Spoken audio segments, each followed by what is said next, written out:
বোন আমার, যার কাছে তুমি নেই তার কাছে পৃথিবীর কোনো সম্পদ নেই।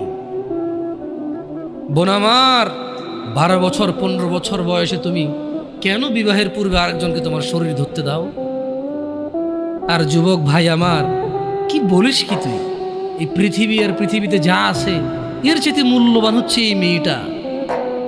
তো এরকম মূল্যবান একটা জিনিস ওর ধরে ছুঁয়ে তুই ওকে ওর মূল্য কমিয়ে দিবি? এত বড় জুলুম ওর প্রতি তোর! তুই আল্লাহকে ভয় করিস না তাই বলে এতটা এতটা কি বলিস তুই? তুই কি কারো গাড়ির গ্লাস ভাঙছিস জীবনে? না। কেন ওর লস হবে? তুই কি কোনোদিন কোনো মানুষকে ঘুষি দিছিস? না। কারণ তাহলে ও বেচারা কষ্ট পাবে। তুই কি জীবনে কারো পেটে ছুরি ঢুকাই দিছিস? না। ও মরে যাবে, তাহলে ওর ফ্যামিলি ক্ষতিগ্রস্ত, লসে পড়ে যাবে। তুই কি কারো টাকা মারছিস কোনোদিন? না। তাহলে ওর ফ্যামিলি টাকার কারণে কষ্ট পাবে। তাহলে তুই কেন তুই এত ছোট ছোট বিষয়গুলো খেয়াল রাখিস যে আরেকজনের লস হবে? তাহলে তুই এই মেয়েটার জীবনটাকে তুই কি করলি?